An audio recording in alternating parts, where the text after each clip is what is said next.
किसी को घर से निकलते ही मिल जाती है मंजिल, कोई उम्र भर सफर में ही रह जाता है। हॉस्टल कॉटेज के लॉन में रूपा के साथ एक 15-16 साल के लड़के को देखकर बेसाख्ता ये शेर जुबान पर आ गया था। बिना परिचय के ही मैं समझ गई थी कि वो सुदर्शन का ही बेटा है। वही नाक नक्श, वैसे ही कद काठी, बात करने का तरीका भी वही, एकदम सुदर्शन की फोटोकॉपी।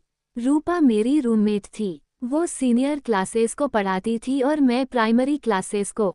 उम्र में वो मुझसे 6-7 साल बड़ी थी, फिर भी हम दोनों में गहरी छंती थी। एक साथ बोलते बतियाते दोस्ती निभाते हुए कब आधी रात ढल जाती पता ही नहीं चलता था। रूपा गरीब घर से थी, हमेशा स्कॉलरशिप लेकर ही पढ़ती आई थी। परिवार में एक छोटा भाई दीपक और मां के अलावा दूसरा कोई नहीं था। दीपक को इसी साल इंजीनियरिंग कॉलेज में दाखिला मिला था। रूपा हर महीने अपनी ज़रूरतों पर अंकुश लगाकर भाई को पैसे भेजा करती थी। रूपा के जीवन में फ्लाइट लेफ्टिनेंट सुदर्शन नाम का एक युवक भी था। लंबा, बांका, आंखें हरदम जीने की उमंग से चमकती मचलती हुई सी। दोनों बचपन से ही एक साथ गरीबी के अंधेरों से गुजरते हुए बड़े हुए थे। फिर एक हादसे में सुदर्शन ने अपने माता पिता को खो दिया। ऐसा कोई करीबी रिश्तेदार भी नहीं था जो सुदर्शन का दायित्व अपने ऊपर ले लेता। ऐसे में उनके एक करीबी परिचित सेठ जी ने उसकी पढ़ाई लिखाई से लेकर वायुसेना में पायलट बनाने तक की पूरी जिम्मेदारी अपने ऊपर ले ली थी। सुदर्शन कभी कभी अपना एयरक्राफ्ट स्कूल की बिल्डिंग के ऊपर ले आता और फिर कुशल उड़ाक की तरह शोर मचाता, पूरी वादी को गुंजाता हुआ पल भर में नीले काले पहाड़ों की सीमा लंघ जाता। कभी कभार वो रूपा से मिलने हॉस्टल भी आ जाता था और फिर दोनों हॉस्टल से बाहर निकल जाते थे। वापस लौटकर रूपा गुनगुनाती हुई बाथरूम में घुस जाती और फिर जब फ्रेश होकर बाहर निकलती तो अपने बाल छितरा कर कहती, कितना मुश्किल है इस धुंध से निकलना। कपड़े, बाल सब सीलन से भरकर चिपकने लगते हैं। कहीं सुदर्शन भी तो। मैं चुटकी लेती तो वो रूठ जाती। मैं उसे और चिढ़ाती, ऐसा मैंने क्या कह दिया। सुदर्शन के साथ अकेली ही घूमती रहती है। एक बार हमसे मिलवा तो देती और फिर हम दोनों सहेलियां खिलखिलाकर हंस देती। इस बीच मेरी भी शादी तय हो गई। विवेक सीए थे, इकलौते बेटे थे, इसलिए परिवार में सबके लाडले भी थे। नवंबर में स्कूल बंद हुए तो रूपा से मैंने शादी में आने का वादा लिया और उसने शादी से ठीक एक हफ्ता पहले ही दिल्ली पहुंचकर अपना वादा निभाया भी था। नैनीताल से दिल्ली की दूरी ही कितनी थी। मां को रिश्तेदार औरतों की मीनमेख और सलाह मशवरों से ज्यादा रूपा पर विश्वास था। इसीलिए उसके पहुंचते ही उन्होंने शॉपिंग, टेलरिंग, पार्लर आदि का जिम्मा पूरी तरह रूपा पर ही डाल दिया हो। विदाई की बेला में ऐसा लगा जैसे किसी सहेली का नहीं बल्कि एक बहन का साथ छूट रहा हो। फिर भी स्नेह का बंधन तो अटूट ही होता है। शादी के बाद भी रूपा के मेल, व्हाट्सएप और मैसेजेज नियमित रूप से आते रहते थे। एक तरफ संयुक्त परिवार, दूसरे विवेक का क्रोधी स्वभाव। मुझमें भी इतना पेशेंस कहाँ था कि काम के साथ साथ उनकी झल्लाहट भी बर्दाश्त करूं। भरी पूरी ससुराल में मनमन ववल का अवसर ही कहाँ मिलता था। छोटी छोटी बातों पर झगड़ा होता तो मैं रूठकर मायके चली आती थी। एक बार इसी तरह रूठकर गर्मियों में मैं दिल्ली आई हुई थी। तभी भैया भाभी के साथ गर्मियां बिताने के लिए कुछ दिन नैनीताल घूमकर आने का प्रोग्राम बन गया। एक तरफ रूपा से मिलने की उम्मीद, दूसरी तरफ विवेक को कुछ दिन और तड़पाने की आकांक्षा। मुझे पूरी उम्मीद थी कि रूपा वहीं हॉस्टल में ही होगी, क्योंकि इतना तो तय था कि अगर उसकी शादी हुई होती तो कार्ड मेरे पास जरूर आता। आशा के अनुरूप रूपा वहीं हॉस्टल में ही थी। मिलते ही अतीत की यादों के पिटारे सिलसिले से खुलने लगे थे। मैंने साफ साफ स्पष्ट शब्दों में पूछ लिया, तेरा स्वीट हॉट घूम फिर कर ही टाइम पास करता रहेगा या शादी के बारे में भी सोचेगा? बस इस साल के अंत तक ही, कहते हुए उसका सिंदूरी रंग लज्जा से लाल हो गया था। प्रश्नों का रुख अब मेरी जिंदगी की तरफ मुड़ने लगा था।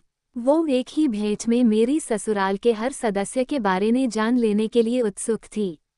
मैं भी उसके हर प्रश्न का उत्तर देती जा रही थी, लेकिन जैसे ही उसने विवेक का नाम लिया, मन कसला सा हो गया।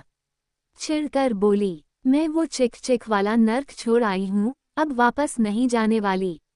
मेरे असंतुष्ट मन ने भरभरा कर अपना गुबार निकाला तो वो बड़ी बूढ़ी की तरह मुझे नसीहतें देने लगी, क्या पागलों जैसी बातें कर रही है, 7 फेरों का बंधन भला ऐसे कभी टूटता है। विवेक के साथ ज्यादा समय बिताया कर, तभी आपसी मनमुटाव दूर होंगे। घर के काम से फुर्सत मिलेगी तब न।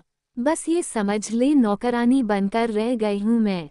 तू खुद को उनके घर की नौकरानी का दर्जा दे रही है, पर वो बेचारा भी तो तेरे ही प्यार का गुलाम है। रूपा ने मुझे समझाना चाहा लेकिन मैंने इस विषय को अपनी तरफ से वहीं रोक दिया था।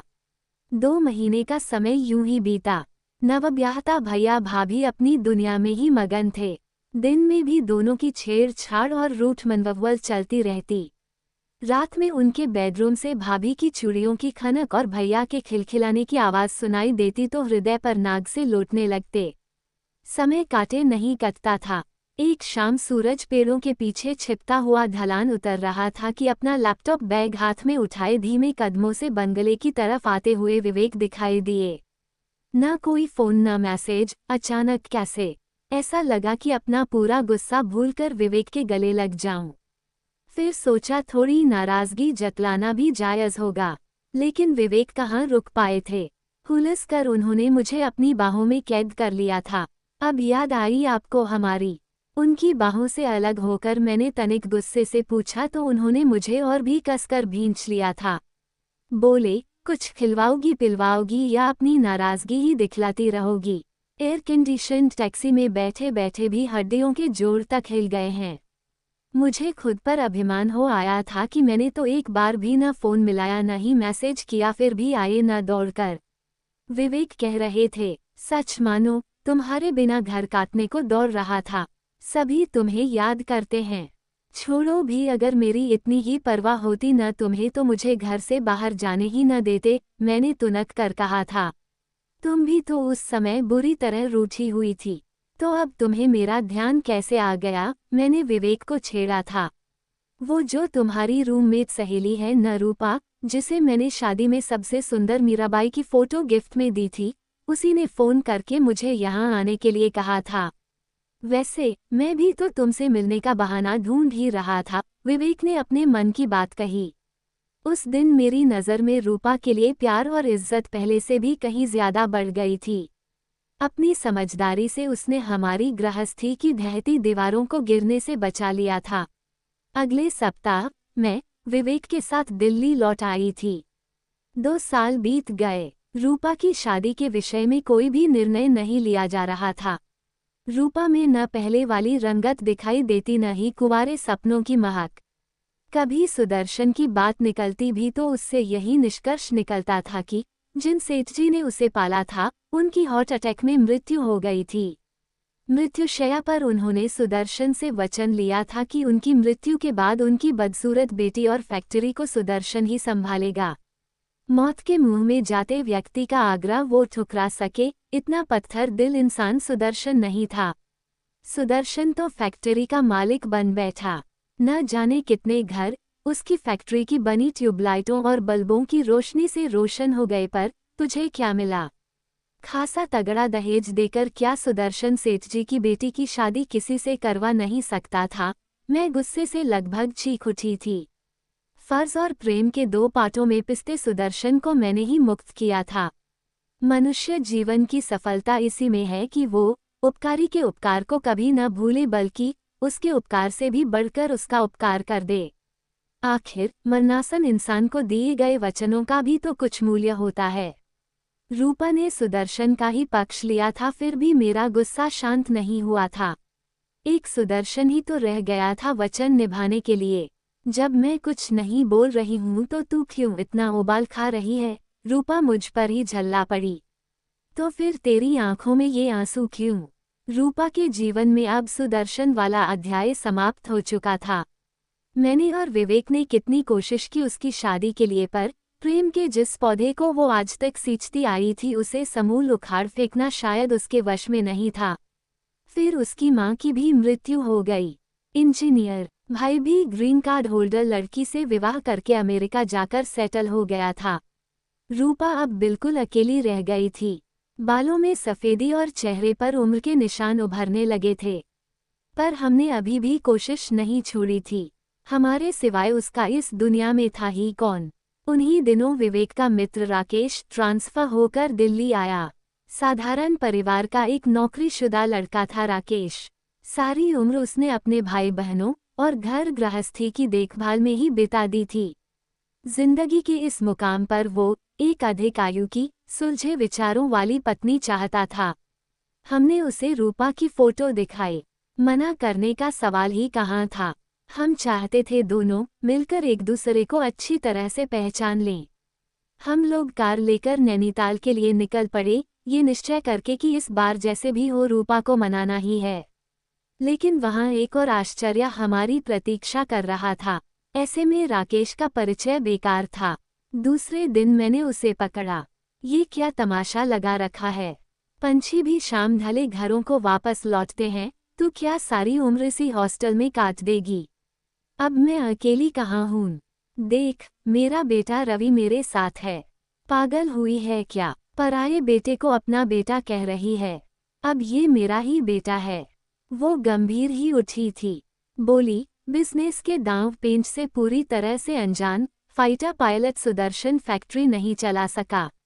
घर चलाने और कर्जा चुकाने में जब सेठ की पूरी जमा पूंजी खत्म होने लगी तो सुदर्शन शराब पीने लगा था। हर दिन पति पत्नी में झगड़ा होता। उसकी पत्नी मेरा नाम लेकर सुदर्शन को कोसती। इसी लड़ाई झगड़े में रवि मेरे विषय में जान गया। एक रेल दुर्घटना में सुदर्शन की मृत्यु हो गई। पत्नी पागल खाने में भर्ती कर दी गई क्योंकि उसे अब दौरे पड़ने लगे थे। अनाथ बच्चे की जिम्मेदारी कौन लेता? रिश्तेदार भी पल्ला झाड़ गए थे।